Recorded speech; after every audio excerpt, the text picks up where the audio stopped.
You stand on the shore of the ocean watching the tide come in. You sense the call of the sea beckoning to take you in further. You step forward little by little, not knowing what to expect, but expecting more. You keep going as the ocean calls you to enter into deeper waters.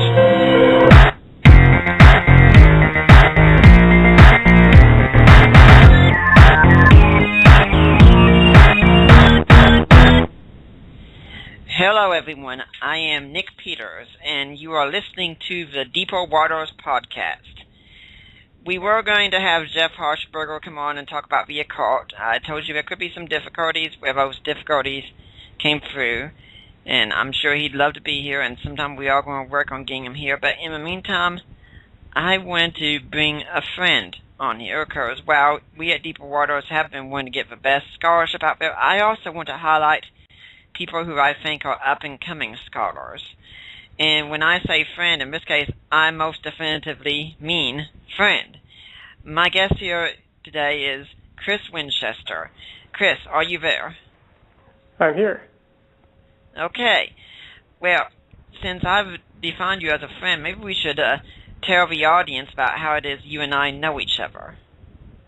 That sounds like a good idea to me. Okay. Now, when I went to Charlotte to go to seminary, and I had a good friend come with me who's in the Bible college program there now, I was in class one time, and I was told about someone else who does internet apologetics, and that turned out to be you, wasn't it? That's correct. And we've been friends ever since then. In fact, the friend that's in the Bible college program right now, we kind of became our partners in crime, as it were. If several nights with us spent at our apartment, for instance, playing Smash Brothers together and watching movies, and of course, you and I went through the final season of Smallville together. That's right. We both traveled down the path of righteousness. Mm-hmm. And of course, when we went for that final season, normally it'd been just you and I, but for the final season, for a good part of it, it wasn't just you and I, because when the final season started, somehow I'd gone and gotten myself hitched. That's right. And in fact, you're such a good friend, you were one of my groomsmen at the wedding. I sure was. It was a very good ceremony, too. Thank you for not passing out. And in fact, our other partner in crime, who I understand is listening today, since he'd heard some doofus was going to be on the air, that's my guess, that he was my best man. You know? So we've known each other for some time. What is it that you're doing now, Chris? Well, right now I'm just enjoying being back in America, visiting with friends and family. But throughout the school year, I'm actually overseas pursuing a doctorate in New Testament language and literature over in Scotland. Yeah, I'm trying to tell them they can keep you if they want to, but they're not listening too much. What's your degree going to be in again? The official title is Doctorate of Philosophy in New Testament Language and Literature. Now, I've noticed from you that you've also spent a lot of time dealing with mythicists. Is that right? That's correct. Okay. For my audience who might not know, what exactly is a mythicist? That is a great question. Basically, a mythicist is essentially somebody who says Jesus Christ did not even exist as a real person on planet Earth. Now, beyond that basic definition, you will probably receive different definitions because there are different types of mythicists. There are some mythicists who really rely on showing quote-unquote parallels between Jesus and the Egyptian god Horus. There are other mythicists who I actually consider to be more academic mythicists who will openly acknowledge that actually the parallels between Jesus and Horus aren't really there. That if they really look at the ancient sources and look at the quote-unquote evidence, they realize they really don't have anything to stand on. And the more academic mythicists I'm referring to basically comes down to Richard Carrier and Earl Doherty. And we'll be discussing, I think, Carrier's specific brand of mythicism pretty soon. And the reason why I like to focus on him is because he really does try to sort through all the bad forms of mythicism, and he presents the strongest case, as he says, for mythicism. Of course, his case is very largely influenced by Doherty, so we'll probably be having some interaction with him. Now, to be sure, the mythicist position isn't anything, for instance, like many New Testament scholars who say, yeah, Jesus lived, but he wasn't the Son of God, he didn't do miracles, he didn't rise from the dead. That's not mythicism, right? That's correct. And in fact, Carrier and basically any mythicist you speak with online, I would think, would even tell you that they are in fact a fringe position, that the majority of scholars today agree Jesus did exist. And I mean, I've been through about 9 years now of life in universities, and I can tell you from my personal experience that most professors are not evangelical Christians with an agenda to prove that Jesus existed. They're, in fact, a lot of them would be very loosely defined as Christians. I mean, one of them in particular denies the resurrection, and yet he considers himself to be a Christian. Yeah, but this is all at Christian universities, right? Oh, no. Well, I mean, unless you define the University of North Carolina at Charlotte or the University of Edinburgh as Christian universities, I would say no. Now, when we listen to internet atheists, they seem to treat this as if the existence of Jesus is really an open debate in New Testament studies. That's not really the case, though, is it? Not really. The debate's not so much did Jesus exist, it's more of what kind of Jewish man was he? Yeah. Now, also from what I've seen, that most New Testament scholars, and when they write their books, the Jesus myth position, it's lucky if it even gets a footnote. That is correct. Although, there seems to be a trend now that's including New Testament scholars joining in the debate a little bit. I mean, most recently, Bart Ehrman released his book, Did Jesus Exist?, last year, and it really upset the apple cart, you could say, among the mythicist camp on the internet. And other professors, including Morris Casey and some people from Duke, have actually engaged some mythicists as well. And next year, Morris Casey is coming out with a pretty, I think, extensive book responding to mythicism. But it's still, as I said, it's a very fringe position, but it's getting to the point now where scholars in the field are trying to deal with it before it gets out of hand. Why do you think this position is so prominent amongst internet atheists, then?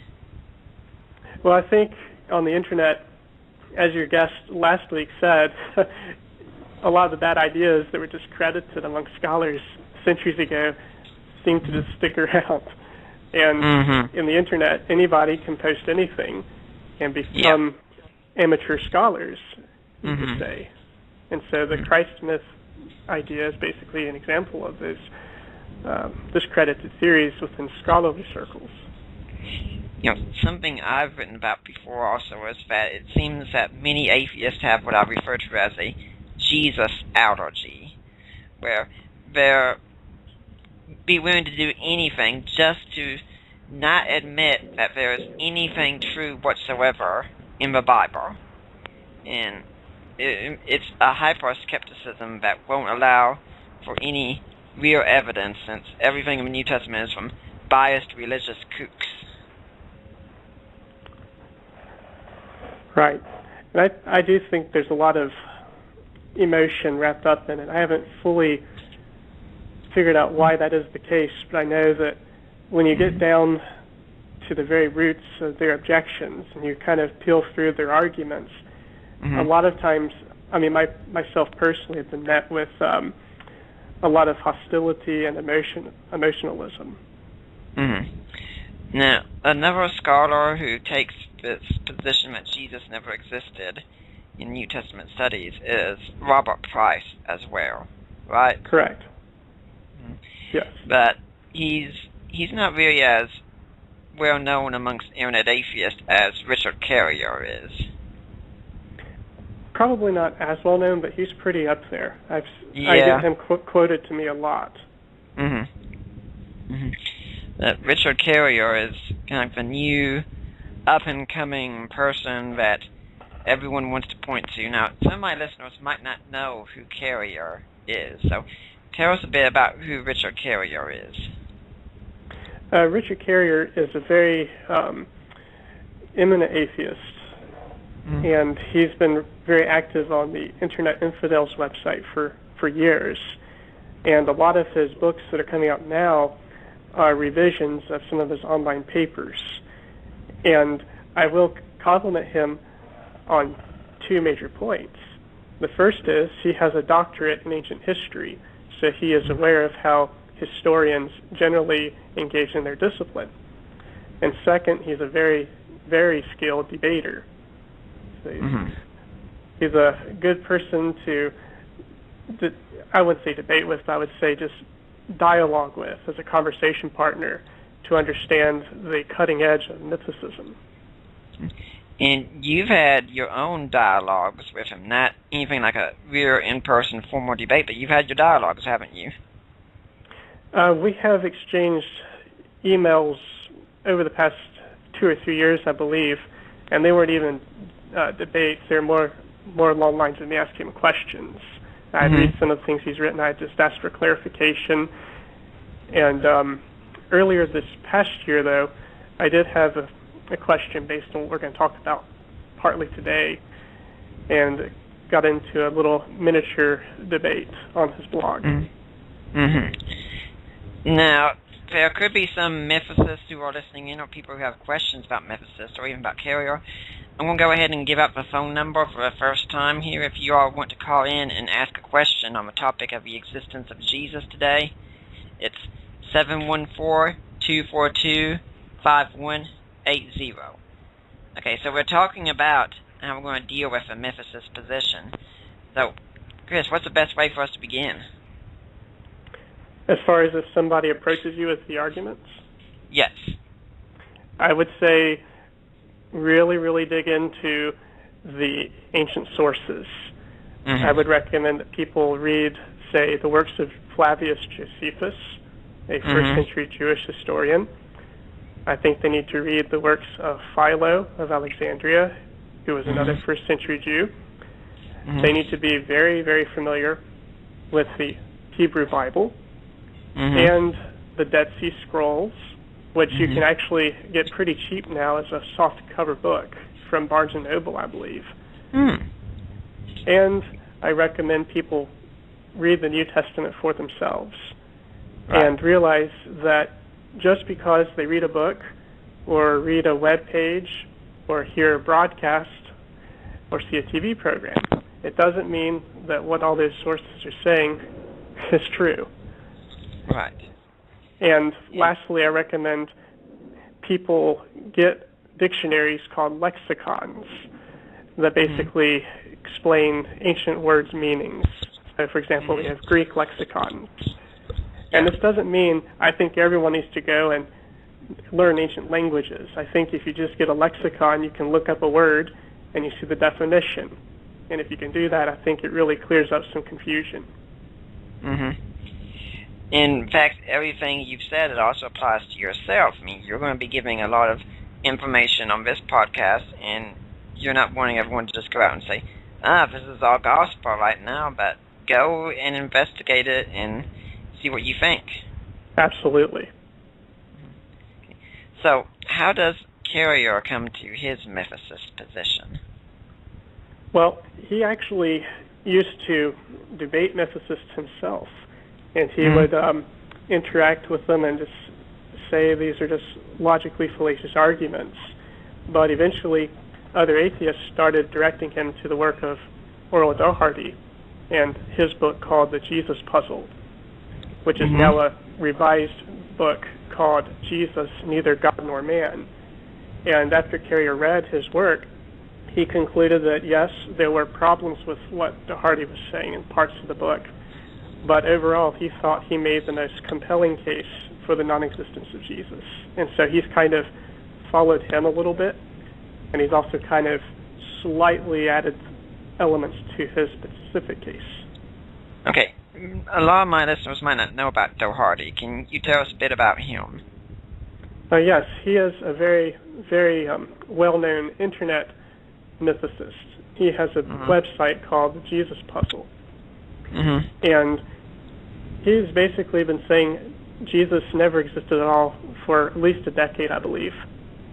And his basic argument is the earliest Christians, such as the Apostle Paul, believed Jesus was just a spiritual creature in the heavenly realms, and that this being was crucified, died, and was buried in the lowest level of heaven, which is the area just below the moon. And then eventually he rose from the dead in that realm and ascended back to the highest layer of heavens. Okay. And then later, as the Gospels were being written, the celestial Jesus was kind of humanized. He was put on earth within a historical setting. And Richard Carrier, his main thesis is that Jesus was this type of being, and that Paul hallucinated conversations with the celestial deity, along with other early Christians. Now, does Doherty have any real credentials in the field? He does have a bachelor's, I believe, in classics, and he knows Greek, and I believe that's about it. He tried to go into graduate work, but due to medical reasons, which he has not disclosed, he wasn't able to complete it. But he's basically just been engaging in internet writing, and obviously the books I mentioned. But by and large, the scholarly world doesn't really take him seriously, do they? Not to my knowledge. Okay. Now, Carrier, I understand, also came to this position because he was given some pay. He was wanting to get through his schooling, I think, and he was told, I'll write on whatever topic you all want me to write about if you offer me financial help. Am I correct with that? Yes. A lot of his fans online basically said, we'd be willing to give you, as it were, research grants to write about the existence or non-existence of Jesus. And he graciously accepted the offer, and he has just finished the book. It's actually either under peer review or is just finished peer review, scheduled to be released later this fall. In this book, I understand it's called Proving History, right? No, Proving History is currently available for purchase. It's part one in his two-part series. The second book that's about to come out is called On the Historicity of Jesus Christ. Okay.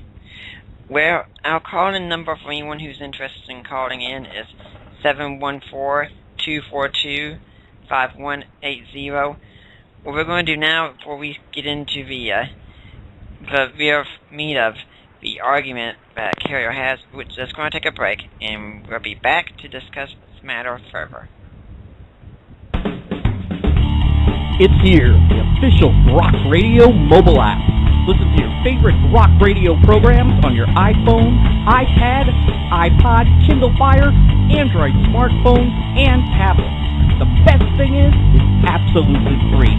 Download it now from the iTunes or Google Play App Store, or get a link at our website, CYIWorldwide.com. Rock Radio, Christian radio that doesn't suck. And we are back. I'm Nick Peters. My guest is Chris Winchester. And the call-in number here, if you want to ask a question, we're talking about mythicism today, is 714-242-5180. So, Chris, how does Carrier's argument for the non-existence of Jesus start? Well, he starts out with what Earl de Hardy starts with, and that is, again, Jesus is a purely celestial entity. And he does go a bit further and argues there was a pre-Christian celestial being named Jesus that was called the firstborn Son of God, the celestial image of God, God's agent of creation, and the high priest. And Carrier emphasizes that these are all attributes given to Jesus in Paul's letters, except for the high priest issue. And Carrier acknowledges that's actually in Hebrews.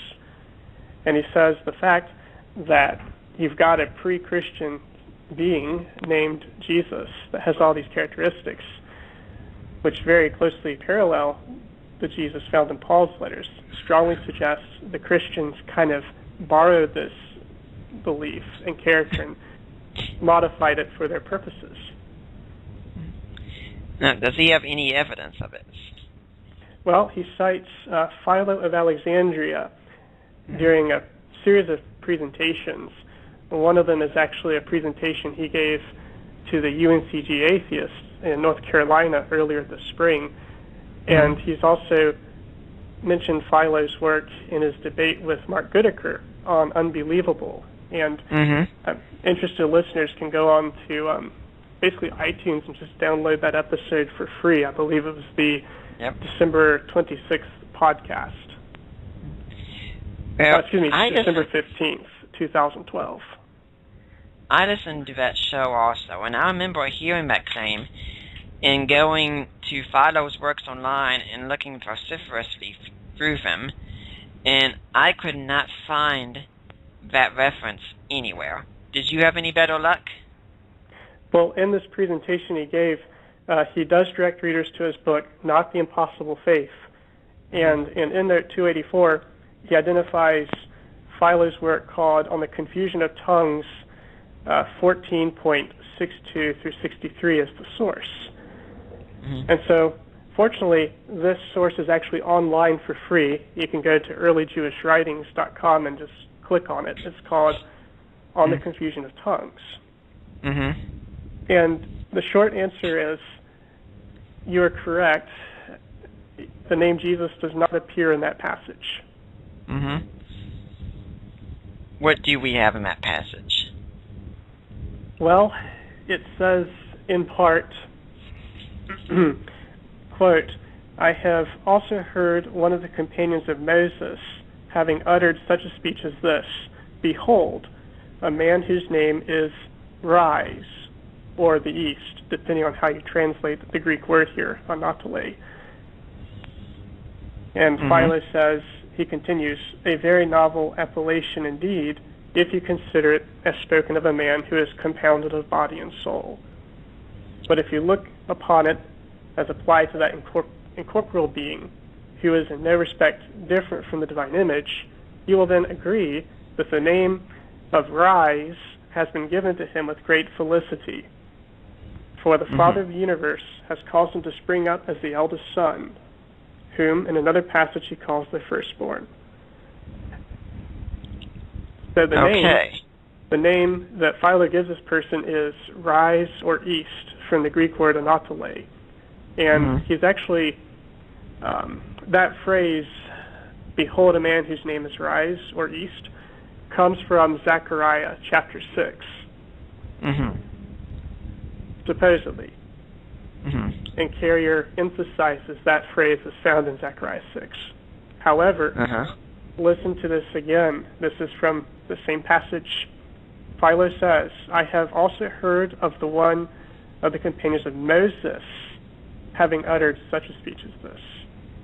So Philo actually attributes this quote to one of Moses' companions, not Zechariah. So the two main points I would just make here, number one, Philo calls this being Rise or East, not Jesus, and I see no real evidence to indicate Philo was concerned with the context of Zechariah because he identifies it as a quotation coming from one of Moses' companions. Mm-hmm. And was there something else you were wanting to note about that? Well, if you look in Zechariah 6 and just read the context of, I'd say, Zechariah chapter 1 up through chapter 6, the person that's called Rise or East throughout that book is actually a different person than the person Carrier would argue is the person under consideration. He says that... Go on. Well, he says that Zechariah is referring to a man called Joshua, which in Greek is basically Iesu, which we translate as Jesus. And he says, well, Joshua is the man who's being described in Zechariah 6. But again, that assumes that Philo had Zechariah 6 in mind. But if you read that whole context of Zechariah 1 to 6, you find out it's actually not talking about him at all, but it's talking about another man who's called a branch or priest. Now, we often, when we're trying to interpret another author's work, we try to be as charitable as possible, but it seems awfully difficult in this case. I mean, what do you think is exactly going on that a mistaken reference like this would take place? I think he's confusing the context of Zechariah 6 with what Philo actually said. And the character I was mentioning earlier is actually Zerubbabel. And in Zechariah 4:9, he's called branch or anatole in the Greek version of the Hebrew Scriptures. Now, let's go on from this point then. We started about how Carrier said in this debate that this is kind of how Christianity got started. So let's go on from there. Where does Carrier go from here? Well, from here, he starts to look at Osiris. And he then points out that, like Osiris, Jesus' burial and death and resurrection occurred just below the moon in outer space.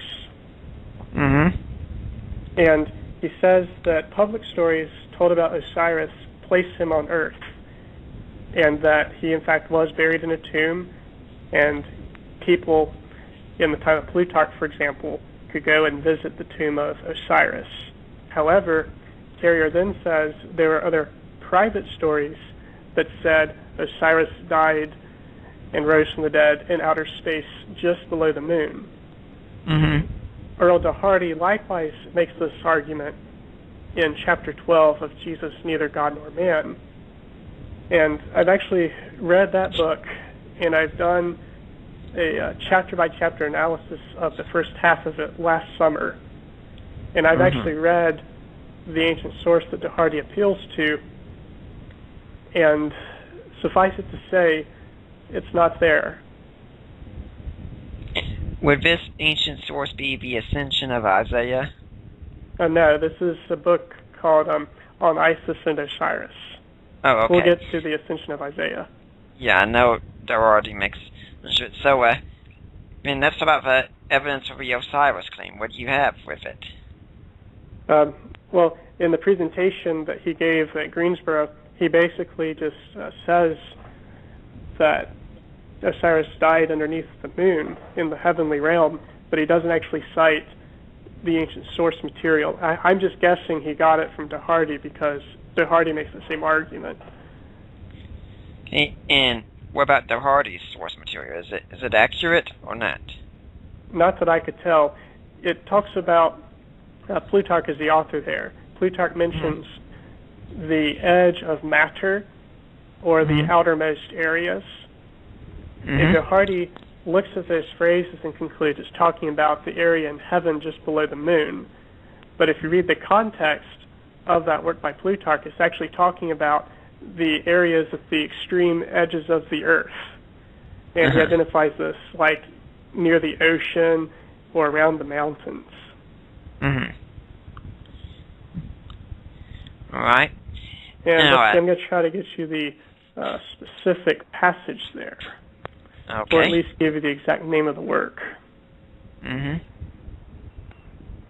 Again, it's by Plutarch, and it's called Isis and Osiris.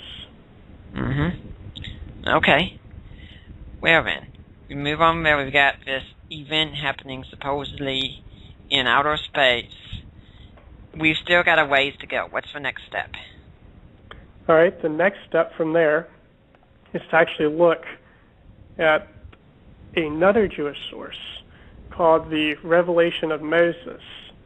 It's also called the Life of Adam. And Carrier says that within this source, Adam was believed to have been buried in outer space.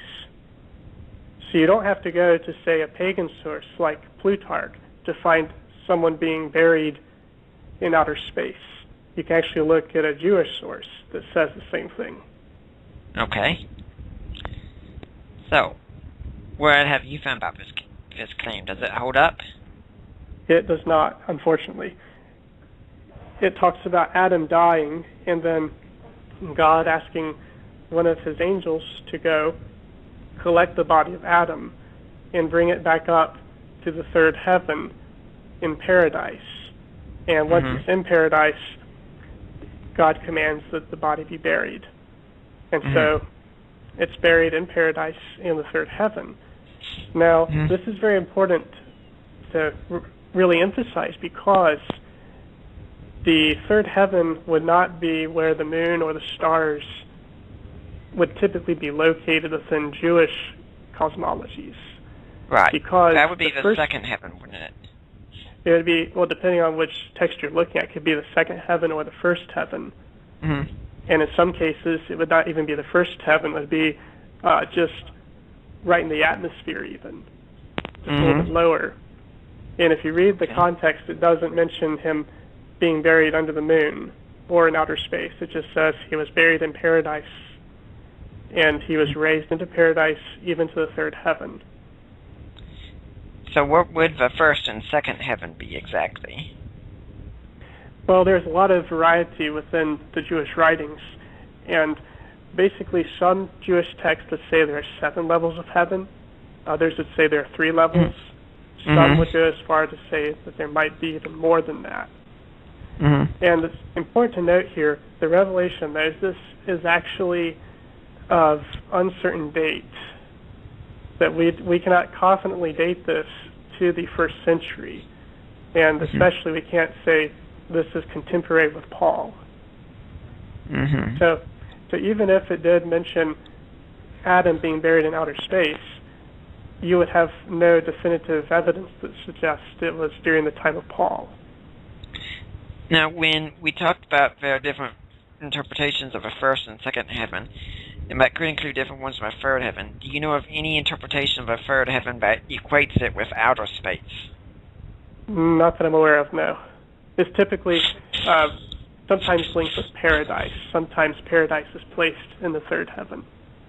Like even in Paul's writings in 2 Corinthians 12, he talks about being called up to the third heaven, into paradise.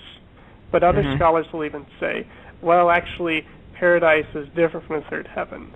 So some ambiguity there. But so far it looks like we're still batting 0 here with the references. Is it just likely that Carrier has been depending way too much on Doherty, and Doherty really isn't the best researcher? It's possible, but I don't want to say that definitively because, again, I don't know what sources he's actually citing because the book hasn't come out yet. Okay, so now what's the next step from here? Then he moves on to the Pauline letters, and he focuses on Galatians, 1 Corinthians, and basically just correctly notes that these are Pauline letters, and there are other letters that are, quote-unquote, not Pauline, even though other scholars would challenge that view. But for the sake of his argument, he just focuses on the letters that everyone agrees were written by Paul. Right. So what does he say about these letters? Well, before we even get back, what are these letters? Let's just be clear on that. These are letters written by Paul the Apostle. Most people date them somewhere between 25, 30, or 40 years after the year 33 AD. And Paul is our earliest source of material, and so he's very highly regarded among scholars because he's actually writing before the Gospels. So what letters, though, are we talking about exactly? We're talking about Galatians, 1 Corinthians, Philippians, and depending on who you talk to, Hebrews, but that's debatable. But also included in there in the genuine Pauline letters, aren't there 2 Corinthians, Romans, 1 Thessalonians, and Philemon? That's correct. Okay, but those others aren't relevant for our purposes here, but it is worth knowing that those are universally accepted. So what do we get from the books that Carrier uses of the New Testament that he accepts? Well, he focuses on Galatians chapter 1, verses 11 and 12, and then in 1 Corinthians he looks at the resurrection appearances in chapter 15, verses 1 to 8. And lastly, he looks at 1 Corinthians 11:23, where it's describing the Lord's Supper. And he emphasizes that Paul says Jesus is seen only after his death, that he's not said to have appeared before his death.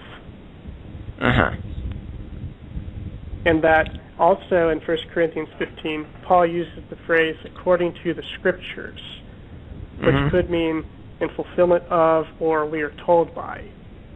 So he tries to argue from there that Paul got his information about Jesus by looking in the Hebrew Scriptures, and then after reading the Hebrew Scriptures, he then applied these characteristics to the celestial being named Jesus. And kind of made it up from there. Yeah, this is a celestial being that Paul knew about beforehand, right? That's right. Now, is this anything along the lines of, say, A.N. Wilson's idea that Paul invented Christianity, or is it something different? Maybe not all of Christianity, but he certainly invented certain characteristics usually associated with Jesus. And he says about the Last Supper in 1 Corinthians 11 that this was a vision from Jesus given to Paul. And this means that Paul hallucinated the Last Supper and received teachings from the dead Jesus. And he makes much about the idea of Paul getting information through revelation, right? Correct. He emphasizes that Scripture and Revelation are the only sources of information that Paul ever mentions anyone having. Okay, well, I've got some questions I've got to ask about that, and some of you listening might have some questions. If you want to ask your own question, it's 714-242-5180. But if you don't call in, I'll have my own questions, and we'll get to those questions when we come back from this break. Join Unituber and Army Girl for Christ as they discuss spiritual warfare, spiritual preparedness, the end times, life issues, and personal and spiritual growth. That's www.truthradionet.com, truthradionet.com.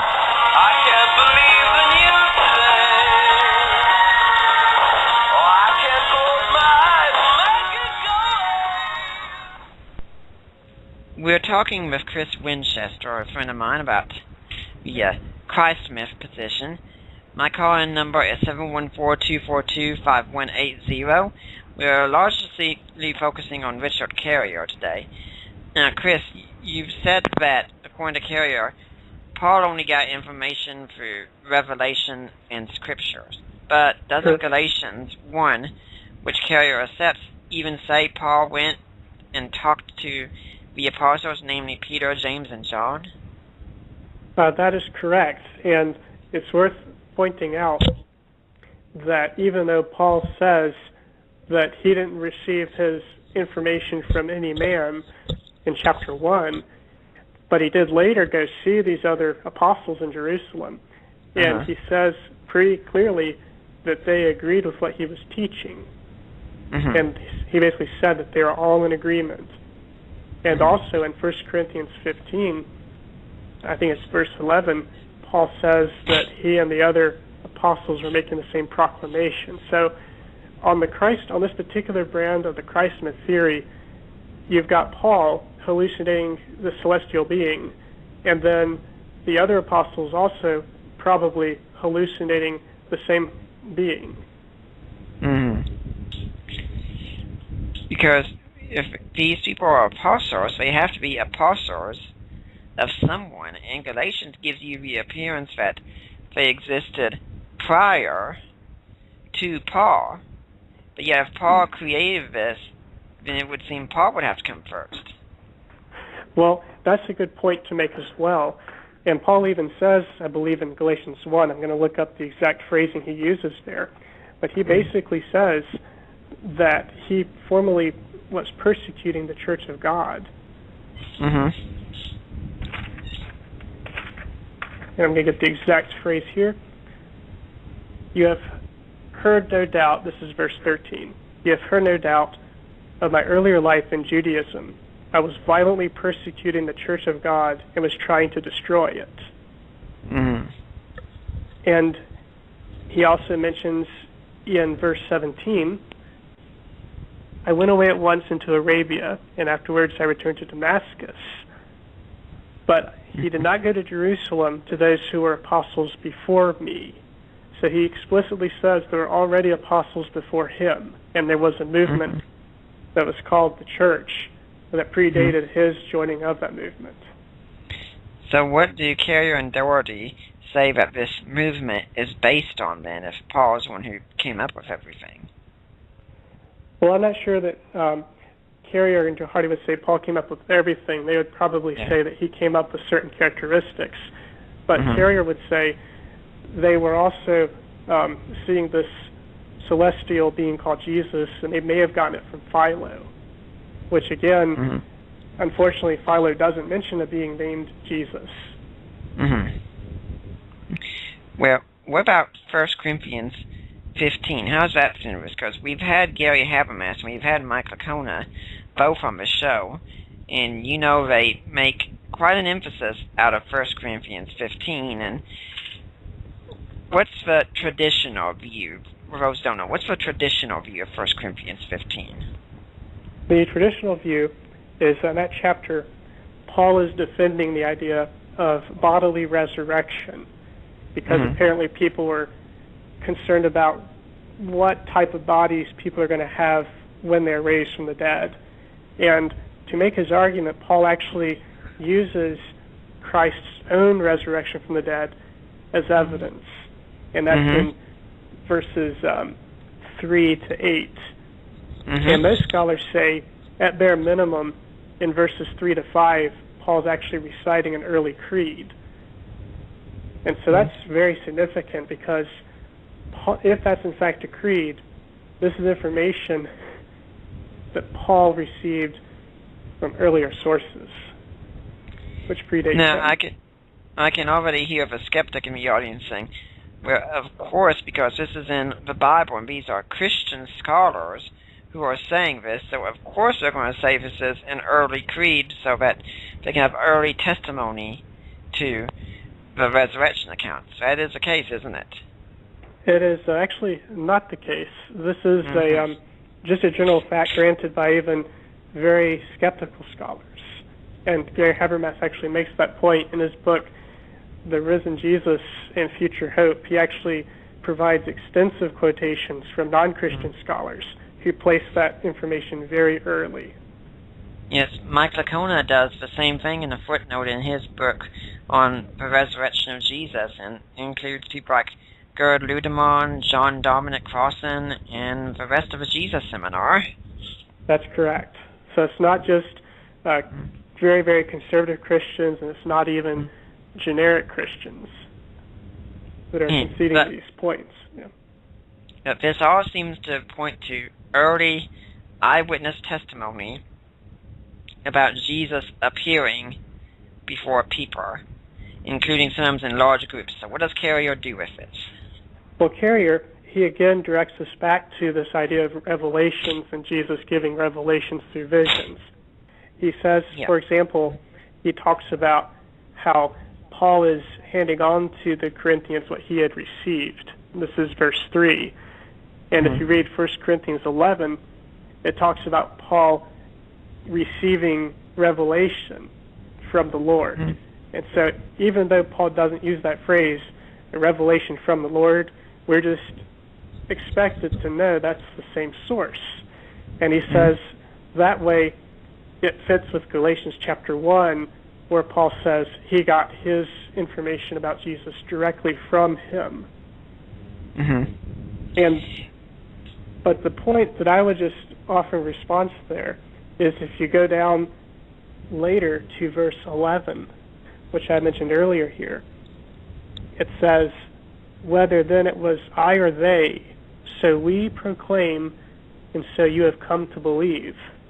So even if we say it's not a creed, you still have to wrestle with the fact that Paul and the other apostles were all teaching the same thing. And these were apostles before him. Right. But isn't this the same position he used on Mark Goodacre in his debate? Yes. And he was saying that 1 Corinthians was all from revelation, but it looks like he's trying to take the evidence and make it fit the theory of what's in Galatians. Is there a better way to interpret what's going on instead? Well, I mean, I think the fact he doesn't say the phrase from the Lord should at least give us pause and maybe look at other Jewish sources and think, okay, do other Jewish sources use similar terminology? And although I would question how useful they could be, if you look in rabbinic sources, they're typically a little bit later than the New Testament writings. They do use the phrase delivered and received as a way of passing on early oral traditions. And doesn't Josephus, in fact, tell us that this is the way the Pharisees passed on oral tradition? That is true. Very good point. He's first century. And in fact, Paul himself in Philippians says he was a Pharisee.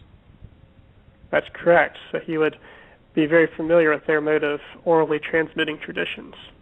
Okay, but how would this fit in with the claim that Paul received his information by revelation? How can it be by revelation and by tradition both? Well, Carrier again would probably say it couldn't be. It's just revelation. But you could argue that since in verse 11 that the other apostles also were teaching the same message, that maybe they gave Paul their own version of it later on. Right.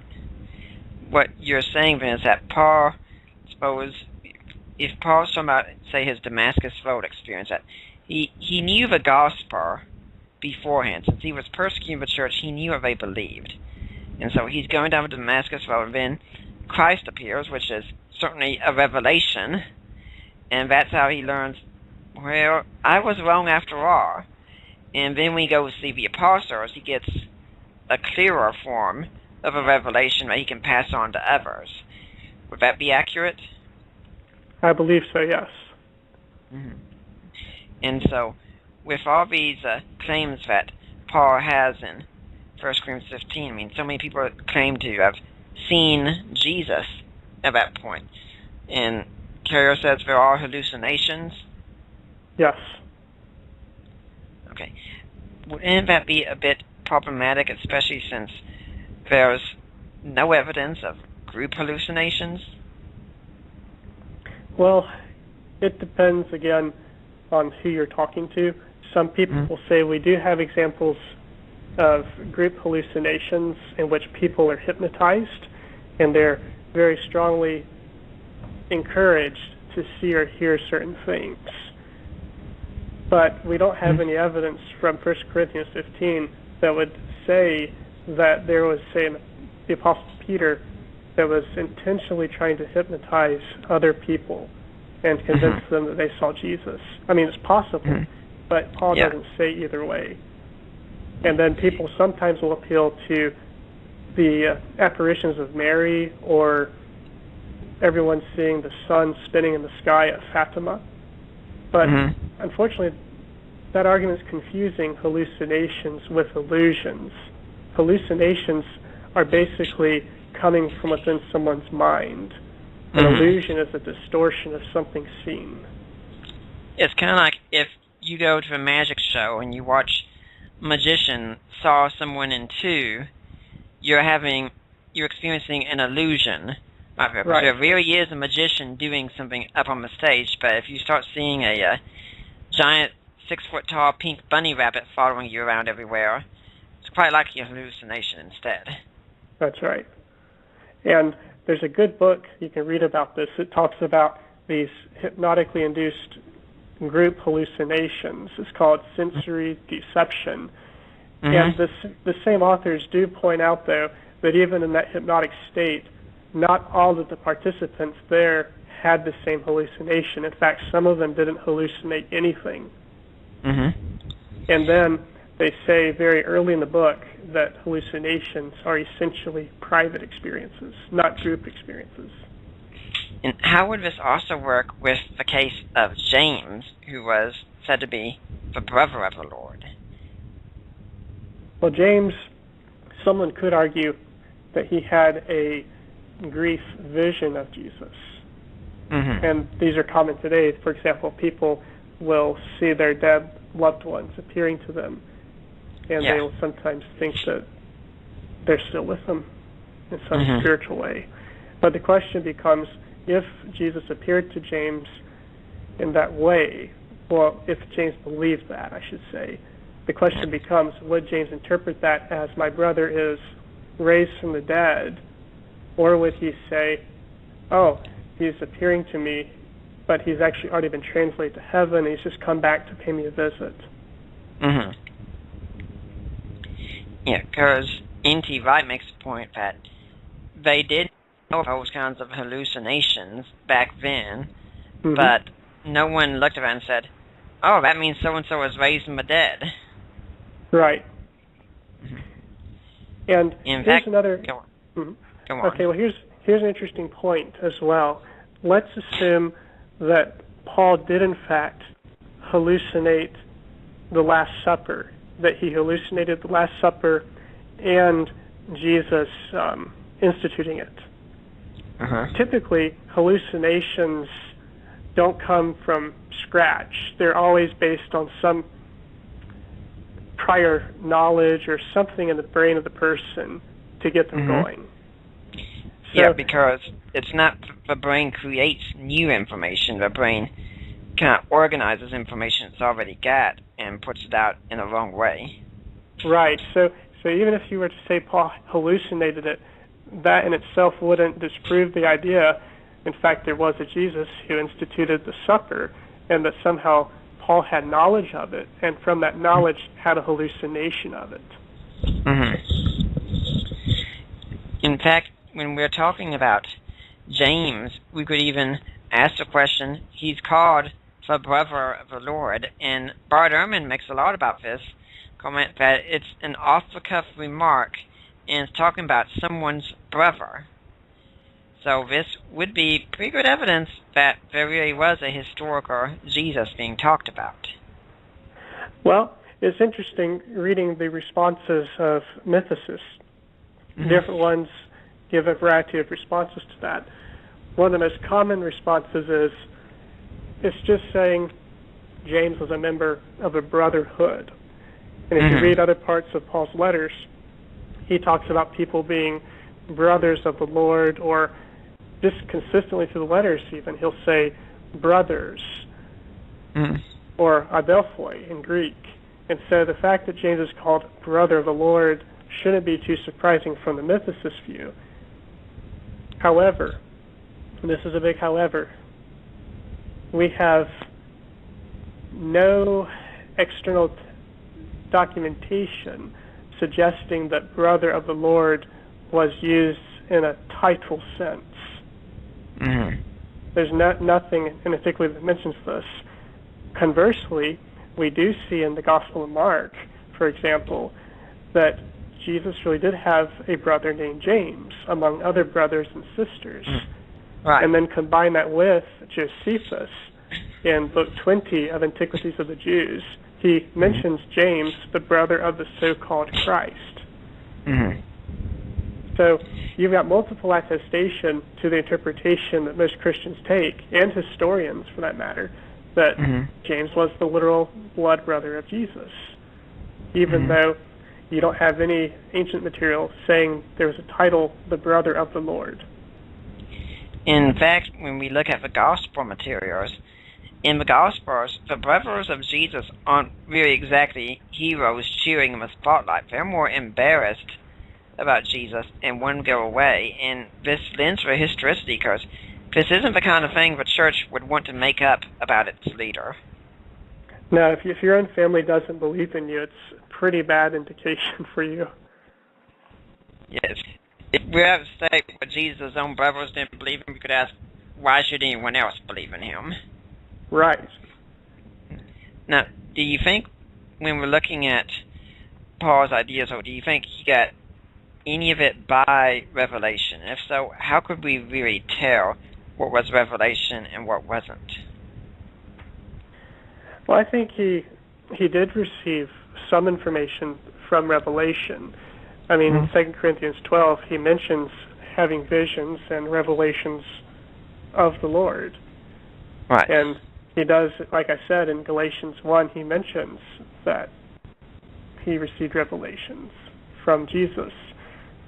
However, and this is another major point I want to bring up here, just because something occurs in a vision, it doesn't logically necessarily follow you're not actually describing something historical or something set on earth. We won't even say historical. We'll just say set on earth. For example, all the way back in the Old Testament in Isaiah chapter 1, verse 1, it says, the vision of Isaiah, son of Amoz, which he saw concerning Judah and Jerusalem in the days of Uzziah, Jotham, Ahaz, and Hezekiah, kings of Judah. So just because something's in a vision, it doesn't mean that something is a celestial thing. It could be a vision of a real flesh and blood, concrete, earthly person or thing. Yeah. Either way, I mean, can we also say that it could just be carriers doing some bad translations of it? Some commentators look at the passage about the Lord's Supper and say, Paul's not saying he gets this by a direct revelation, but that the ultimate source of it is from the Lord, not that the Lord personally appeared to him and said, hey, here's what happened. Yeah, in fact, a lot of scholars, commentators that is, will say exactly that ultimately this did come from the Lord, but it came through the venue of the Christians before Paul. Okay, well, we're going to be digging in even more soon, because we're just about done with our first hour, actually. It's amazing how time's gone by, and in fact, in this next hour, we're going to be trying to do something we haven't really done before, and that's going to be playing clips of carrier speaking. We're going to see how it works. If it doesn't, and Chris hasn't written out, he can tell us what it says, but we're going to see if that works. Chris is going to play for us some things that carrier has said and give us his reply. We'll be back after this break. Check out CYIWorldwide.com. CYIWorldwide.com. Home of Grok Radio. Free music downloads, advice, prayer, and support. CYIWorldwide.com. Do you grok? Are you tired of the same old corporate Christian music on the radio? Check out Music Surge on Grok Radio, playing Christian music that doesn't suck. Download episodes now at CYIWorldwide.com. And we're back to the second hour of the Deeper Waters podcast. My name's Nick Peters. My guest this week is Chris Winchester. But if you're listening next week, my guest will be Dr. Robert Gagnon. He's written the book, The Bible and Homosexual Practice. We will be talking about the Bible, homosexuality, probably ideas like DOMA and other such things, and seeing how Christians should respond to the homosexual lobby. It promises to be a quite exciting show. Dr. Gagnon is a very entertaining and humorous fellow, so we should have an enjoyable time here. Now, when we're going back to Carrier's position, you have some clips of Carrier, don't you, Chris? I have a few clips. Before I get to them, however, I want to just finish up part of the Pauline evidence that Carrier cites. Okay, sure. And so we talked about the revelation aspect of his argument. Then he also mentioned Scripture, and Carrier says that everything Paul knows about Jesus came from Scripture, so therefore Jesus was just a celestial being that was fleshed out, so to speak, by Hebrew biblical material. Now, I would just point out that the fact Paul applies Scripture to something doesn't mean that object or person was not an earthly person or thing. And here's an interesting book called The Jesus Dynasty by James Tabor, who is not an evangelical Christian by any means. Here's what he writes on page 157. Quote, I am convinced that Jesus most likely began to read certain passages of the Hebrew Scriptures and apply them directly to himself. And so somebody might ask, okay, what led James Tabor to that conclusion? I would say there are two main lines of evidence. The first comes from the general Jewish background of the time and even before Paul and Jesus. Specifically, the Dead Sea Scrolls reveal that other Jews in that time and earlier applied that same scriptures to themselves, to their situation in the wilderness, and to their teacher, who they say initially founded their group. This would be the Qumran community and the teacher of righteousness you're talking about, right? That's precisely correct. And scholars, regardless of the Jesus myth controversy, they're very, very fascinated by these scrolls because these scrolls date from the 2nd century before Christ all the way up to the 1st century AD or CE. So it goes very far back, and some of them are actually contemporary with the 1st century. So it gets a really good window on the Jewish background of the time and just a few centuries before. Now, these groups, when they talk about prophecy, and it's much the same way in the New Testament, it wasn't that prophecy was necessarily always talking about the future, but that they were interested in finding parallels that were going on. So it's not, for instance, that, say Isaiah makes a prophecy about a virgin birth, and it wasn't the case that Isaiah was necessarily been thinking about Jesus. Chances are he could have been thinking about someone like Hezekiah, for instance. But Matthew looks and says, this is kind of the same thing that's going on with Jesus. We can even say the same thing about out of Egypt I called my son. Matthew just sees the parallels, and for him that's the prophecy being fulfilled in that sense. Right. And it's important to point out that not everything from the Dead Sea Scrolls, as you say, is prophetic, that sometimes it applies things to the past, looking back at their own history, sometimes justifying their own conditions. And here's some specific texts from the Dead Sea Scrolls that do this. The first is called Commentary on Nahum. Nahum is a book in the Bible, for those who may not know this. Commentary on Psalms, and Commentary on Habakkuk. And these authors provide no information that they fabricated stuff about themselves or their circumstances simply because they cite scriptures. Rather, their point is, okay, these things have happened, and if we go back to the scriptures, we can see how the scriptures relate to our current circumstances. Right. And Timothy Lim, he's a professor of ancient Second Temple Judaism at Edinburgh. He's got his published doctoral thesis called Holy Scripture and the Qumran Commentaries and Pauline Letters. Mm-hmm. And he just does an amazing job comparing and contrasting their approaches to the use of scriptures. So it's not even really the case that these scriptures are being misinterpreted. Matthew, for instance, knew darn well what Hosea was really talking about. He was just seeing it there in his own time and using scripture as a way to show this is something similar that's happening in our time. He's not saying Hosea was directly talking about that event. Correct. And okay. Here's another interesting point here.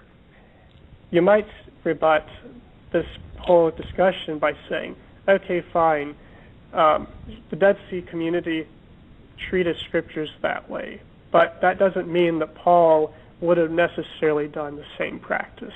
Paul could have just taken scriptures and then made things up about Jesus on his own whim. However, just a very cursory survey of his letters shows that Paul indeed, as Timothy Lim argues, treats Scripture the same way. For example, in Romans chapter 1, verses 16 to 17, Paul applies Habakkuk chapter 2, verse 4 to Jewish and Greek contemporaries who have faith.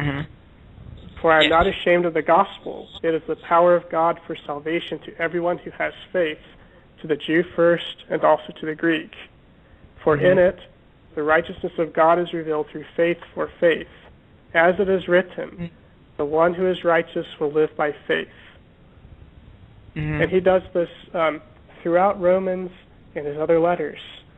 And so when he quotes from Scripture and talks about other people in his time period, and also quotes from Scripture and applies it to Jesus, for consistency, it would make sense to think, well, he's probably applying Scripture to Jesus the same way. Okay. So, we can see how Carrier has made some mistakes. Are we ready now to look at some of the audio that you've brought here so that we can give a source straight from him? Certainly. And for that, we're going to look at what he said about a source called the Ascension of Isaiah. Okay. Now, we can't guarantee how well this is going to work, but we're going to give it a try. So, are you ready? I'm getting there. Okay. This is, as I said, this is from a presentation he gave in Greensboro to the Atheist and Agnostic Society there on campus. And the comment we're going to listen to is 30 minutes into the presentation. And I'm going to get to the exact spot here. Almost there. And we'll start a little bit early, just for context. Okay. Here we go. And various other names. In the Sumerian religion, she instead of going through the levels of, descending to the levels of heaven, she descended to the levels of hell, and was killed by a death spell by the god of hell, and then her naked body was nailed up, so she was basically crucified, and then some of her helpers came down to resurrect her. It was all part of her plan for this to happen. And she's resurrected, and she ascends back up through the levels of hell, and the story proceeds from there. Now, this is another example of one of those dying and rising God cults that was originally an agricultural cult. We have evidence that possibly this cult survived in other forms, but we don't have a lot of evidence of that. But the fact that there are so many similarities with this ancient Sumerian tale and the Ascension of Isaiah is enough proof that some version of the story survived, and that whoever wrote the Ascension of Isaiah is actually borrowing elements from this Descent of Inanna story, this other resurrection God story. Well, Chris, that works perfectly, and if I'm correct, he's talking about Tammuz, isn't he? He's talking about what? The Sumerian goddess Tammuz. Possibly. He's talking about Inanna and other cultures, say Akkadian culture, it's Ishtar. And what he's trying to do is he's trying to show antiquity to the content in the Ascension of Isaiah. He's trying to say that that same story about Inanna crafted in some way this ascent of Isaiah passage.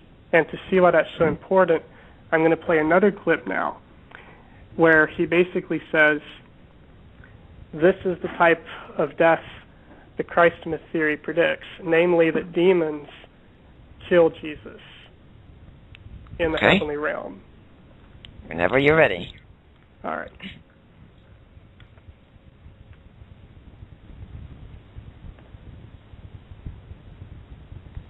He gets to earth, he's born to Mary, Pontius Pilate, crucified.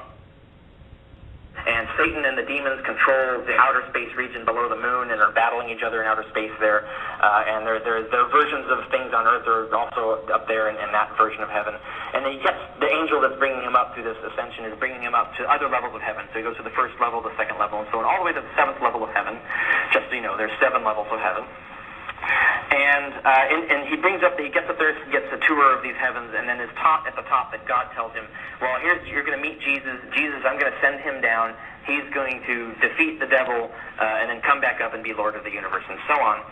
And then after God explains what Jesus is going to do, Jesus does it. And Isaiah is there as if he's like looking into the future, seeing Jesus descend and engage in all this activity and ascend and all of that. So this is how this text proceeds.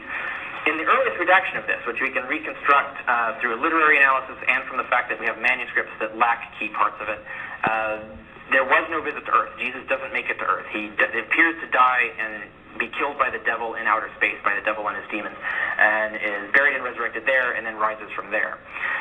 For example, in the main text, the text we have from the Ethiopian church, for example, there's a whole earthly gospel tacked in where he gets to earth, he's born to Mary, Pontius Pilate crucifies him, and the whole deal. But that whole pocket gospel doesn't fit the style of the rest of the text, so we know it's actually an interpolation. Someone inserted that text. How was that one? Came in just fine. So what do you think about what was just played? Unfortunately, it is incorrect. Unfortunately. Okay. Well, what's incorrect about it? It certainly, I'm sure, to the audience sounded very persuasive. What did Carrier get wrong? In short, the text never says that demons kill Jesus. Okay. What does it say? Or that his death occurred in heaven. In fact, it actually indicates that the demons were so busy fighting each other that they didn't even notice Jesus going by. It says in chapter 10, verses 30 to 31 of the Ascension of Isaiah, and I saw that when he, Jesus, descended and made himself like the angels of the air, he looked just like one of them. And he gave no password, for each one of them was busy cheating and doing violence to his neighbor. And now here's what's very interesting. Chapter 11, verse 2. And I saw one like a son of man, and he lived with men in the world, and they did not recognize him. So 2 things. First of all, they don't kill him because the angelic powers don't notice him. And second, 11.2 is actually in the, quote, unredacted version. Carrier had mentioned that there was a later, longer text inserted. This is not from that. This is an earlier redaction. It says that this one like a son of man lived with men in the world. In other words, Jesus, in fact, did come into our world and lived with men. He didn't just live in a heavenly realm somewhere under the moon. Now, what is exactly the Ascension of Isaiah, since we're talking about it? What is this work? It's basically in a class of literature called apocalyptic text.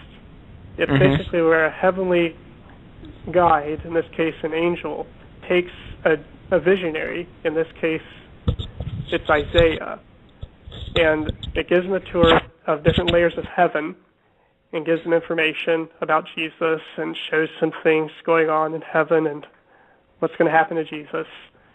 But this source, no one thinks, is actually talking about the real Isaiah. And they regard it as fiction. And it dates, according to the consensus recently, into the 2nd century sometime.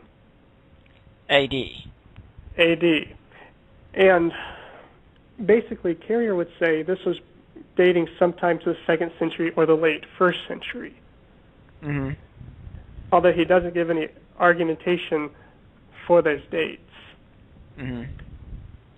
And it's also worth pointing out that Jonathan Knight, who's a scholar who focuses on this text, he has a book called Disciples of the Beloved One. He basically says that although there are different recensions, there's still sufficient evidence for believing there was an earthly Jesus in focus. Mm-hmm. And that later on, there was a tendency to make this Jesus character more heavenly. So it's actually the opposite of what Carrier's saying, that as redaction came along, it was taking him out of Earth history and putting him into an otherworld celestial realm. Mm-hmm.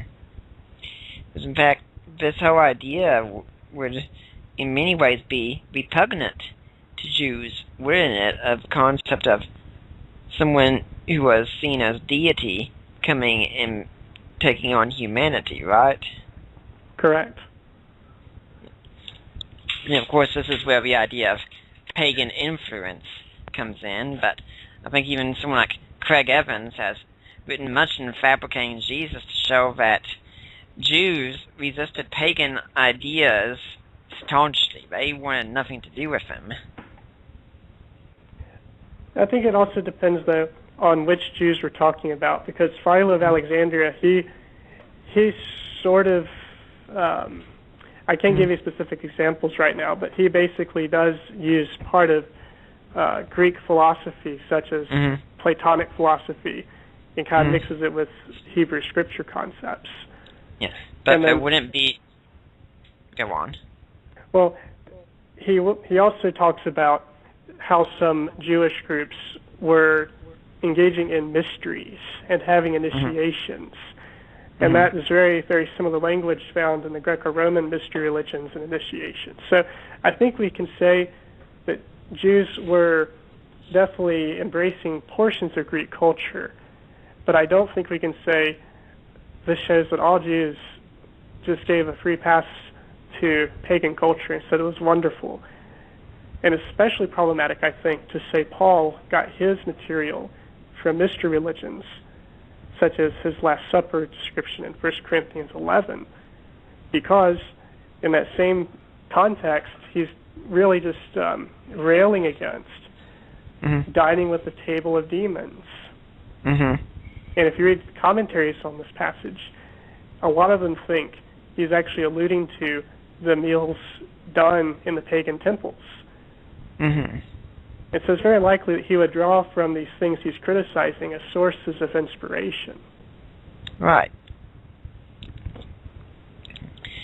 Well, there's still more to be covered now. You said that there were 3 glaring errors that you've seen so far, for instance, in his debate with Mark Goodacre, right? Correct. Well, I'd like us to take a look at those, and we'll take a look at them after we get back from this break. We got Chris Winchester here. Our call-in number is 714-242-5180. We'll be back after this break. Hey, this is Minister Grok. Thanks for listening. Although Grok Radio is free, there are costs to upkeep the website, podcasts, and purchase Bibles and materials for street ministry. And while we are happy to pay this ourselves out of pocket, we will gladly accept any gifts if you feel led to support the shows and our street ministry. You can send a gift or love offering through our website at cyiworldwide.com. Thanks for your support, and God bless. And I'm Nick Peters, back here again at the Deeper Waters podcast. Our call-in number is 714-242-5180. Our guest is Chris Winchester, a good friend of mine. And I would like to remind everyone, since we played the donate clip just now, that yes, we do depend on your donations. For instance, during this show, I don't get any pay for it whatsoever. It's just a service that I do for you in order to get you equipped. None of my guests receive any income from me either. They're just people who are willing to invest their time, and we should be thankful for them.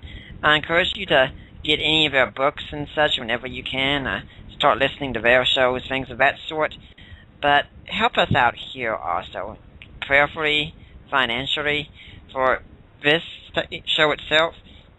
You can make a donation through Deeper Waters. Our blog is at deeperwaters.wordpress.com.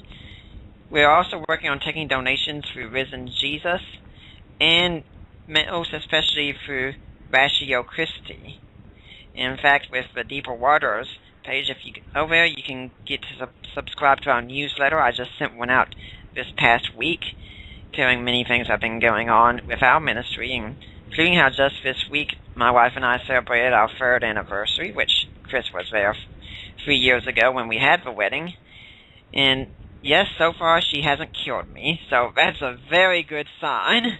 But right now we're talking about the Christ myth theory, and Richard Carrier especially, and my guest, Chris Winchester, says Carrier made at least 3 glaring mistakes in his debate with Mark Goodacre. What's the first one? Well, a lot of the claims he makes in that debate with Mark Goodacre are some of the same claims we've discussed so far in his presentation he gave to the Greensboro Atheist Organization at the campus there. So there's going to be some overlap. We'll get to the third one soon. But just to wrap up the Ascension of Isaiah's business here. Okay. In chapter 9, verses 13 to 14, we read the following: that Jesus will indeed descend in the last days. The Lord will be called Christ after he has descended and become like you in form. And this is the angel telling the human Isaiah, he will become like you in form, and they will think he is flesh and a man. And the prince of that world will stretch out his hand against the sun, and they will hang him on a tree and will kill him, not knowing who he is. So Carrier would probably say this right here shows, in fact, it was the devil who killed him. But there are 2 major problems with that interpretation. The first one is, obviously, in context, is saying that Jesus is going to be in the form of a man with flesh, like Isaiah in form.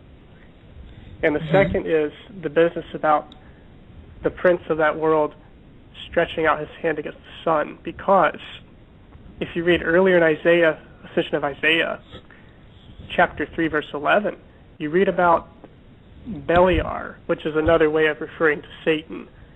Now Beliar had taken up his abode in the heart of Manasseh, and the hearts of the princes of Judah and Benjamin, and the king's eunuchs and counselors.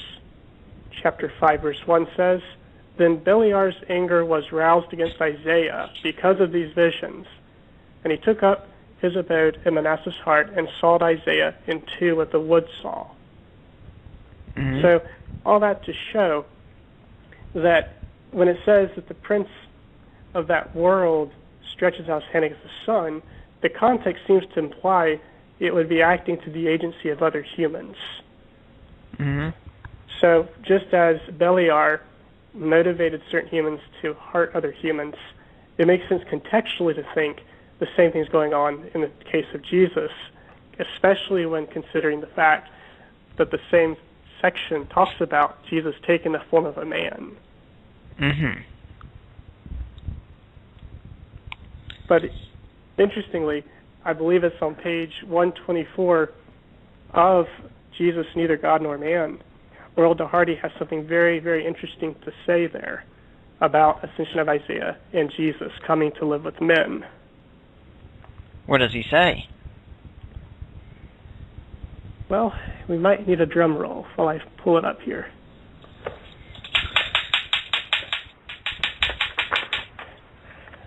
That is perfect. He talks about this specific passage at the very, very end. It talks about Jesus coming to be with men. He says this. He's talking about the author here. When he gets to the climax of the Son's descent involving an incarnation on earth, if he knows an entire story containing a wealth of tradition, from the Gospels or otherwise, he is hardly likely to reduce it to a single anticlimactic phrase, he dwelt with men, which tells us nothing. Mm-hmm. A writer composing a work about Isaiah's vision of the Son's descent could not fail to include something about his life on earth. So basically right here, he's mentions him dwelling with men, but he's just kind of saying, well, that doesn't matter because it gives us no details. Mm-hmm. But that's just a crucial, because it's saying Jesus came to the world and lived with men, which goes against the main thesis that Jesus didn't come to earth to be with men, but just died in the heavenly realm. Right. Just because we don't have the evidence or claims we don't want doesn't mean we ignore. Just because we don't have the evidence or claims we do want doesn't mean we ignore what we do have. Right. Exactly. And this gets into a highly problematic aspect that mythicists make so much out of arguments from silence, which, our guest last week had a strong problem with. Right. And the argument from silence, it cuts both ways. For example, the brother of the Lord business again about James. I used an argument from silence and just said that we have no ancient source that talks about brother of the Lord being a title in any Christian group. So that is an argument from silence, so they can work both ways. So are we ready to get to the mistakes of the Carey or Goodacre debate? Sure. We've already discussed the first two, and it's about Philo mentioning a being named Jesus, and that essentially Isaiah talks about demons killing Jesus in the lower level of heaven. So what's number 3 then? The third one ties into Philo, and that is that there were Jews before the time of Paul who believed in a celestial being named Jesus, because he uses Philo's text as his evidence for the other claim. Okay. So two of them are actually probably just one, but they're wrapped together. Do you have an audio clip of it? I do. I'm just not sure if I've got the exact minutes and seconds typed into that section. Okay. Well, we'll just go with what you've given us for now. Why is this exactly a glaring error? Because Philo simply, number one, he doesn't mention a being named Jesus there. And there is, again, here's another argument from silence. No ancient source mentions a celestial being named Jesus, except for Paul, if you're taking the mythicist position. Now, you and I have commented before on where Carrier does seem to have mistaken footnotes and such, and some of these you've even contacted him about, haven't you? Yes. Can you give some other examples of such mistakes? Well, just a general example. I forget which book it was. I think it was one book by John Loftus. It was an essay, it was a book chapter in which Carey was arguing against the resurrection of Jesus. And he was using passages from Herodotus as parallels to testimonies in the Gospels for the resurrection of Jesus. And he was citing numerous examples from Herodotus' works of these miraculous and just really bizarre things going on according to Herodotus, and emphasizes that everything that Herodotus discusses was rooted in eyewitness testimony, that Herodotus spoke to the eyewitnesses who then told him these miraculous tales. And basically I looked up the passages in the Histories, which is the work by Herodotus under discussion, and it doesn't say that he acquired all these stories from eyewitnesses. It says that he spoke to the people of different areas, such as I spoke to the Thracians, and they have a story about XYZ. It would be like someone going to Knoxville. Yes, I went to Knoxville, and the people there have this story about such and such happening. Now, when you emailed Carey about this, what kind of response did you get? He basically initiated a series of responses with me. The first time, I think he basically told me the references which he gives in the endnotes for that chapter. And ironically, those were the things that led me to email him to start with, because the references he gives don't match up with what he says they say. And then he also later said that he was confusing Herodotus with Plutarch, that Plutarch is the one who mentions getting stuff from eyewitnesses. I'm listening to that, I'm thinking, isn't that the kind of stuff you should check on before you write the book?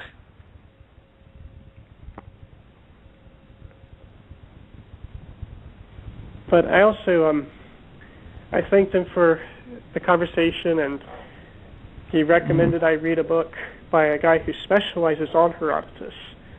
And so I went to the university library at UNCC and found this book he recommended, and I actually contacted the author.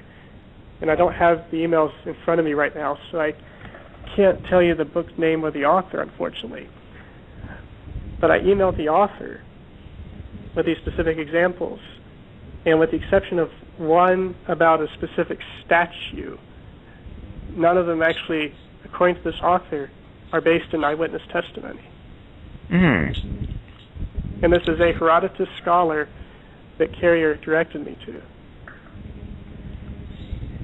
You know, I've read something recently also with Carrier talking about making a point about how we have more information about Caesar crossing the Rubicon than we do about Jesus. That's a comparison he wanted to make for, based on what one apologist said, so that's what he went with. And when you start examining the case that Carrier gives, it really isn't that good. I mean, yeah, we all agree Caesar crossed the Rubicon, but the sources that he gives are just as problematic, if not more so. And for instance, how he says that we have Caesar's own words that he crossed the Rubicon when Caesar himself never says it. It's very strange.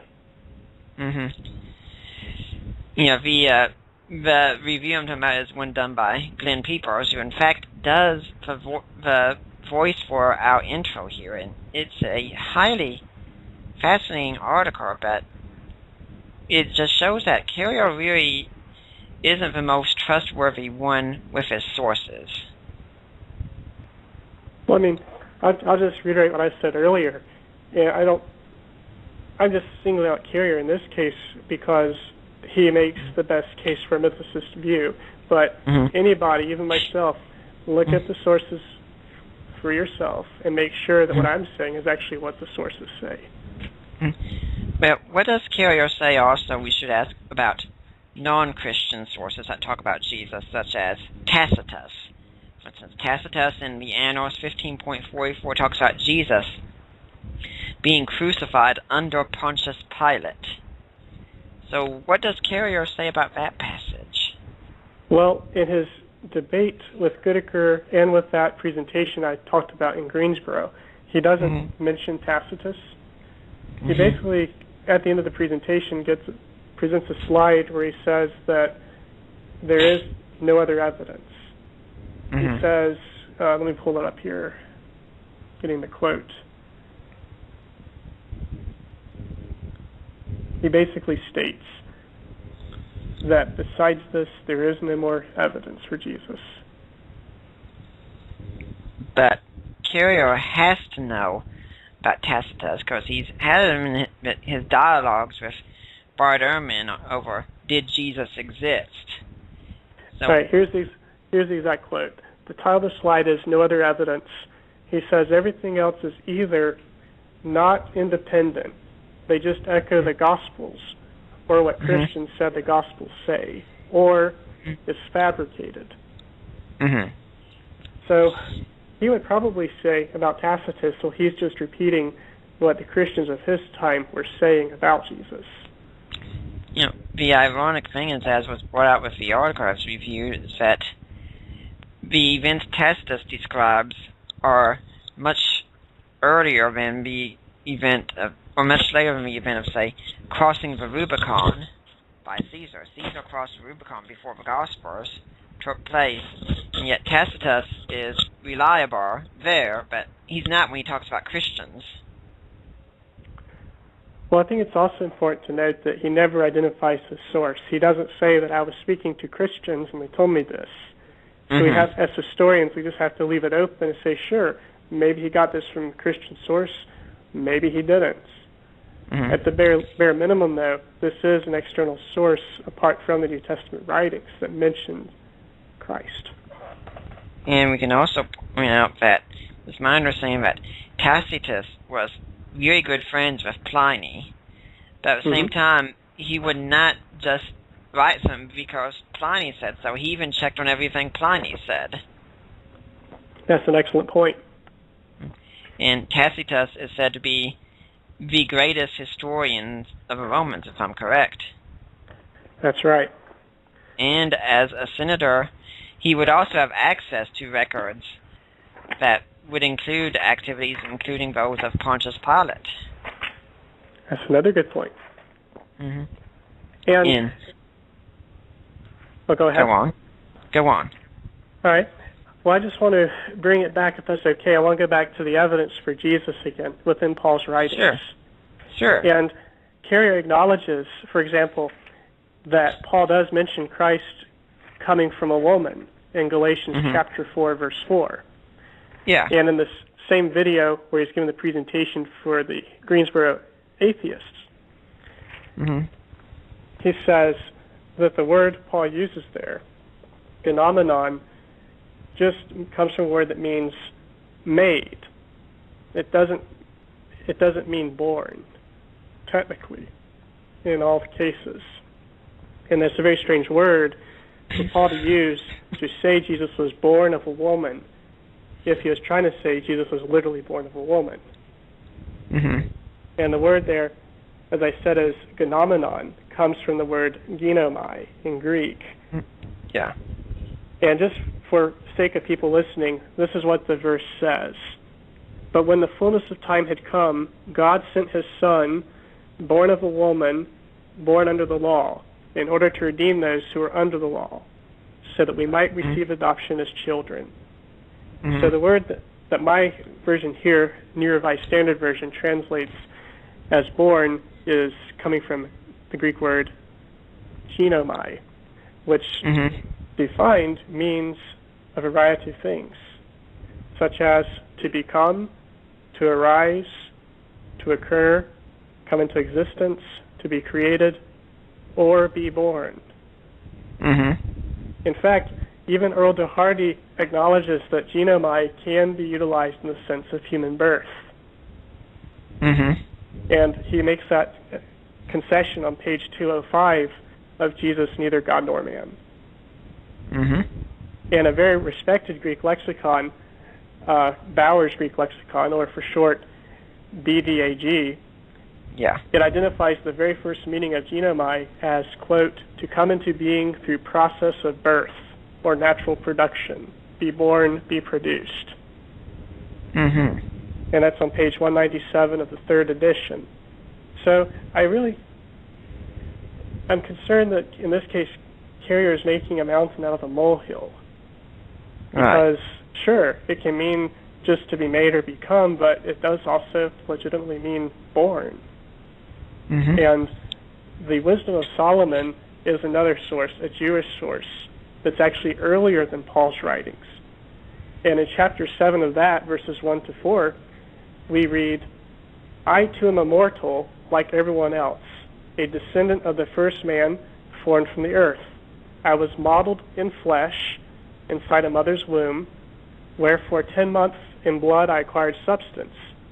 Out of the seed of man, or in Greek, ex spermatos andros, and pleasure, sleep's companion, I too, having been born, genomenos.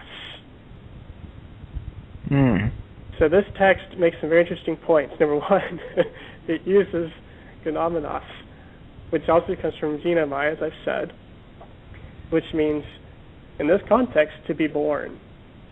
And so this is an example of a Jewish source before Paul even that uses that word to say someone was literally immortal who was born.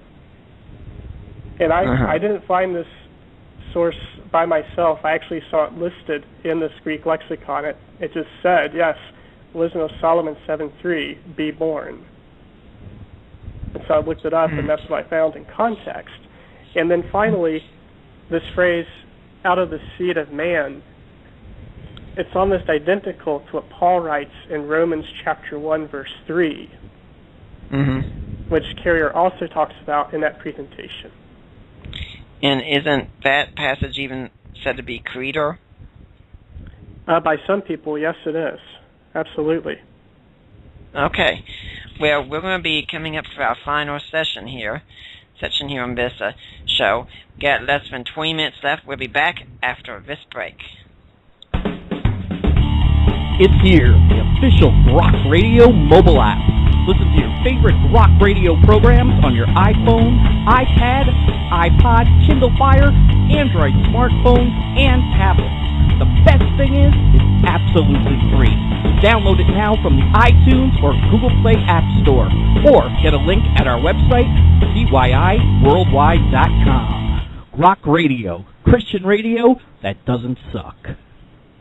And I encourage all of you to get the Grok app, and yes, you can listen to Deeper Waters on that app, so in case you miss any episodes, and let's hope you don't, you can catch up on them that way. Now, we're in our last session here with Chris Winchester. Our call number is 714-242-5180, and one more reminder, next week our guest is Dr. Robert Gagnon, author of the book The Bible and Homosexual Practice, and we'll be talking about the Bible and homosexual practice. So tune in next week. I'm sure it'll be a very controversial and interesting show. And, of course, I don't mind a little bit of controversy. So, now, Chris, where is your case going from here about the evidence for Jesus and Paul? Basically, I'm just going to stick with Paul because he is the earliest source we have for Jesus. And a lot of mythicists, and Carey in particular, try to use Paul as their guy, saying Paul did not believe in a literal human Jesus, but a celestial Jesus who lived only in the heavens. So that's why I'm focusing solely on Paul as a source. Okay. And in Romans 1:3, it says, the gospel concerning his son, who is descended from David, according to the flesh, or literally from the seed of David, spermatos, and that is the exact same word the Wisdom of Solomon uses, from the seed of man, talking about a man literally immortal who is born. And then finally, this phrase, according to the flesh. Earl de Hardy, I don't believe Carrier makes this point in the presentation, but I know de Hardy definitely spends a good deal of time in his book, Jesus, Neither God Nor Man, on the phrase kata sarka, which means according to the flesh. Right. Because Paul says that Jesus was born according to the flesh. And so from there, de Hardy tries to argue that phrase can be interpreted in many different ways. And he is correct.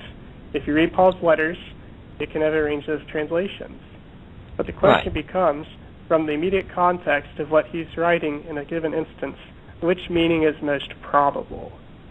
And so if it says that he was from the seed, spermatos, of David, according to the flesh, the most natural meaning is he was literally physically descended from him. And then if you look in Romans chapter 9, verses 3 and 5, you see Paul saying the following, for I could wish that I myself were accursed and cut off from Christ for the sake of my brothers, my kindred according to the flesh, kata sarka. They are Israelites, and to them belong the adoption, the glory, the covenants, the giving of the law, the worship, and the promises. To them belong the patriarchs, and from them, according to the flesh, kata sarka, comes the Christ. So in these three verses, Paul uses that phrase, according to the flesh, to refer to human Jews and says, according to the flesh comes the Messiah, or the Christ. Right. So, in this case, the context clearly means Kartasaka is saying literal physical descent. Mm-hmm. And if this is Creeder, then that makes it even earlier. And there are some scholars, as we said, that do say that passage is a Creeder statement.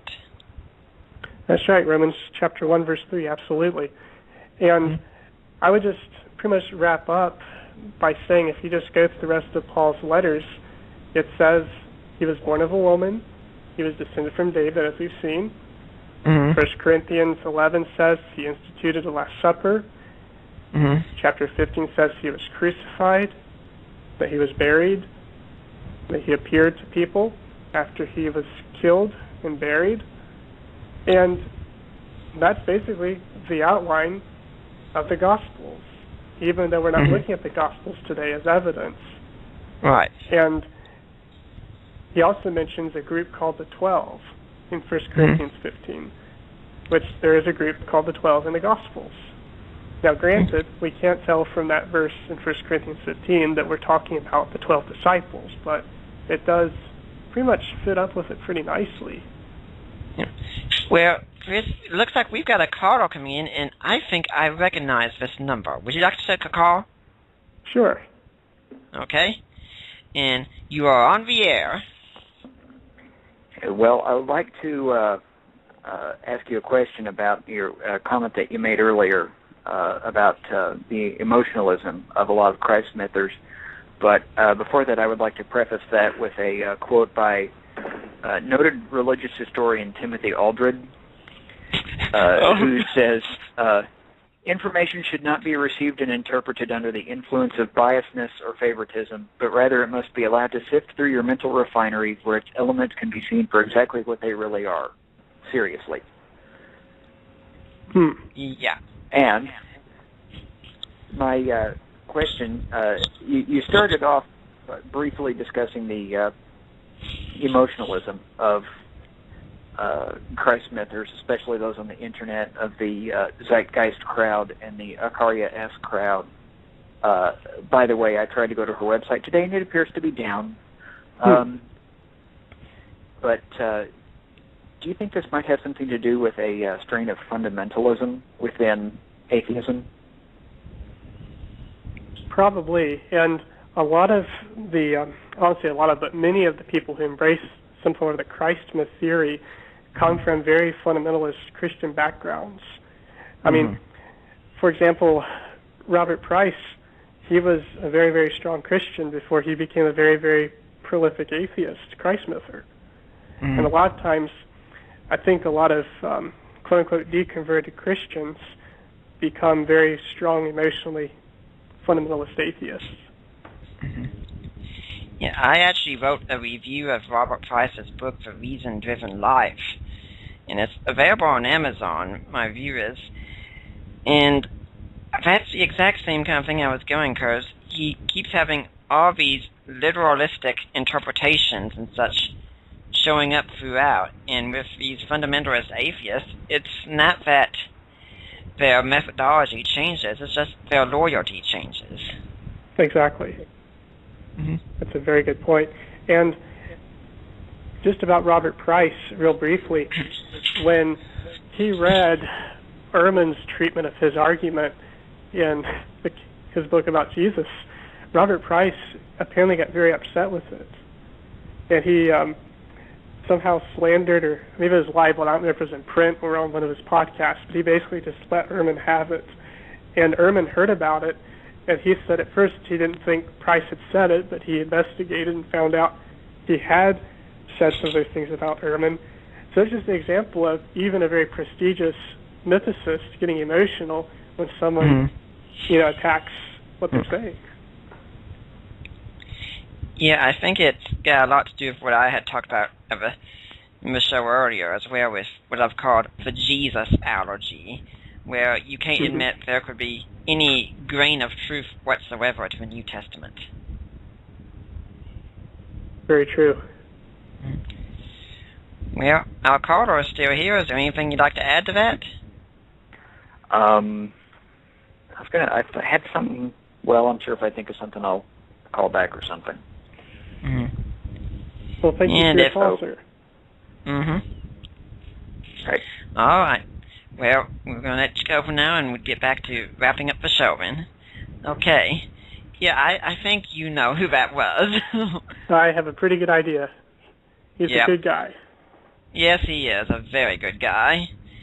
I think one other thing we could touch on is we've only got a little less than 10 minutes left, but Carrier also tends to go against Acts entirely and just says, just read Pervo. Now, what is Pervo's theory on Acts, and how well accepted is it in the scholarly community? Well, let's see. Well, in the one book I have read by Pervo, Dating Acts, he puts that book in the 2nd century sometime, early in the 2nd century, the first half of it. And most scholars in the field still put Acts sometime in the late 1st century. But I've come across a few, James Tabor being one of them, who's starting to lean towards a later date for Acts sometime in the 2nd century. And I believe Paula Fredrickson is leaning towards the 2nd century date for Acts. But by and large, Pervo is still in the minority. And Pervo's thesis also, from what I've read in Prophet of Delight, is it's kind of, that Acts is kind of a historical fiction. And even if someone dates it to the 2nd century, I don't know how many of them would say it's historical fiction, if any of them. I think it'd be extremely rare. Could be. So now, we've only got about 8 minutes left. And where do you think things are going from here? I mean, one thing I've told people is, actually, I think we should give thanks that Richard Carrier and others are out there, because the more they're promoting this Christ myth stuff, the more damage they're really going to do to atheistic thinking. Because they're going to buy into this as if it's the best in scholarship, when it certainly isn't. And when the tide turns, we can kind of corner the intellectual market. What are your thoughts there? I think that as, especially more youth grow up more into adults, I think we're going to start to see a trend of young adults who think Jesus never existed, mostly because of the internet and, in particular, YouTube. I think we're going to find these ideas in our universities eventually. And so it's very important for everyone, not just Christians, but everyone, to actually read the ancient sources and try to at least get some basic language terminology under their belts. And what we've talked about here before on the show, especially when we had J. Warner Wallace on, is that all this danger is really just one click away. And like you parents out here to consider a scenario, if a young kid of yours, 13 or 14, sitting in their room on their computer, listening to a favorite Christian band on YouTube, and they see on the side related videos such as why Jesus never existed, or the many contradictions of the Bible, or something of that sort. All it takes is one click for a child's descent into apostasy to start, and the first line of defense is going to be parents who know what they're talking about. Right. Now, a great also, not only is Ehrman's Did Jesus Exist a good one to read? Yes, I'm actually recommending reading an Ehrman book to make a case for Christianity here. But another great one that you've recommended, in fact, you bought for our partner in crime one time, I think, is Shattering the Christ Myth by J.P. Holding, right? In all honesty, I'd have to say, and I do respect Ehrman as a scholar. I do, especially his more academic writings, his New Testament textbooks, for example. Yeah. But in all honesty, I have to say, after reading both his book on Jesus existing and Shattering the Christ Myth, I'd have to say I thought the latter made a better case as far as identifying the fallacies and even factual errors in the Christ myth theories. And I cannot recommend this book edited by J.P. Holding enough. And some people might say, well, a lot of the essays written in that book aren't by historians or New Testament scholars. But that's really beside the point, because most of the books put out by Christ mythicists aren't written by scholars or historians either. Mm-hmm. And again, just go and check the sources every single time. Exactly. So, what are some tips you think we should have in mind? Got less than 5 minutes left. What are some tips you think we should have in mind when we encounter Christ mythers? Well, very first step I would say is be very, very nice to them and ask them questions to figure out exactly what kind of Christ myther they are, because what you don't want to do is start answering objections that they actually don't raise. Right. As I said at the very beginning, there is a wide spectrum of Christ mythicism, so you've got to figure out what kind of Christ mythicist you're talking to. Mm-hmm. And after that, I would ask them about historical methods. In other words, how do we know, say, Hanina ben Dosa or Hillel, other Jewish prophetic and rabbinic figures from antiquity, existed? And then, after you answer that question, say, how does the evidence for these people stack up to the evidence for the Jewish Jesus? Because it usually turns out... Go on. Well, using that approach, basically, it helps someone be logically consistent when they're examining the evidence for Jesus compared to other people. Usually I find in most interactions that the Bible, as a work of evidence, is given a totally different standard than any other work. And if we applied the same rules to the Bible that we did to ancient history outside the Bible, we wouldn't know hardly anything about ancient history. Correct. And like Hanina and Hillel, the only sources we have about them are from their later disciples.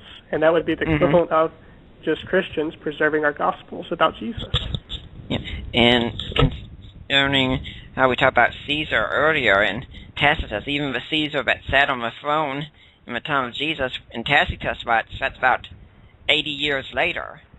But that's still considered a reliable source. And as Habermas has said, our biographies of Alexander the Great don't show up until 400 years later. And that's considered reliable.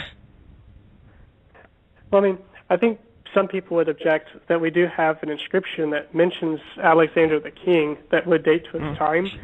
And they would acknowledge that some biographies about Alexander the Great are better than others. Absolutely. Yeah. But I'll just end with this point.